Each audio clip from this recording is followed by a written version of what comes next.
99% of people that say stuff like that are not willing to do what it takes to make their dreams come true. The Marines have a saying, everybody wants to go to heaven, but nobody wants to die.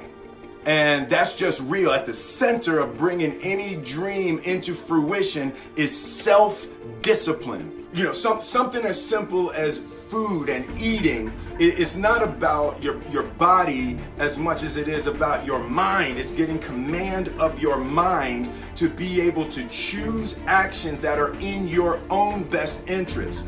Every day, we are choosing shit that's not in our own best interest.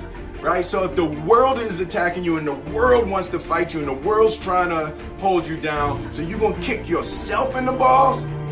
So you're gonna stop yourself from getting what you dream. Self-discipline is the center of all material success. You cannot win the war against the world if you can't win the war against your own mind. I believe that self-discipline is the definition of self-love. That when you say that you love yourself, that means that you have behavior towards yourself that is loving. It's like you say to yourself, hey man, look, I know you want to eat that pizza and it'll be really good, you know, but I can't let you eat that, man, because if you eat that pizza, you're gonna feel like shit. You know, and I love you too much to let you eat that. And I think the word discipline has kind of gotten a bad name. We think about it in terms of punishment. I'm not talking about discipline in that way. I'm talking about discipline in the sense that you forego immediate pleasure for the exchange of long-term self-respect. Self-love is when you say to yourself, man, look, I know you and that girl got a real connection. I know y'all vibe, but that's your girl's cousin. So I love you too much to let you do that. Self-love is, hey, look, I know you got a test on Monday, you know, and I know you really want to go out with your friends. It's Saturday night, you want to go out, but fail that test, you're not gonna feel good about yourself.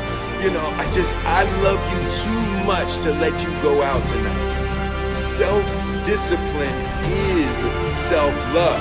If you want to be happy, you have to love yourself, which means you have to discipline your behavior. The road to sustained happiness is failure is a massive part of being able to be successful. You have to get comfortable with failure. You have to actually seek failure. Failure is where all of the lessons are. You know, when you go to the gym and you work out, you're actually seeking failure. You want to take your muscles to the point where you get to failure because that's where the adaptation is. That's where growth is. Successful people fail a lot. They fail a whole lot more than they succeed. They extract the lessons from the failure and they use that, the energy, and they use the wisdom to come around to the next phase of success. Gotta take a shot. You have to live at the edge of your capabilities. You gotta live where you're almost certain you're gonna fail. The reason for practice. Practice is controlled failure. You're getting to your limit, getting to your limit, getting to your limit. You can't lift that, you can't do that, until you get to the point that all of a sudden your body makes the adjustment and then you can do it.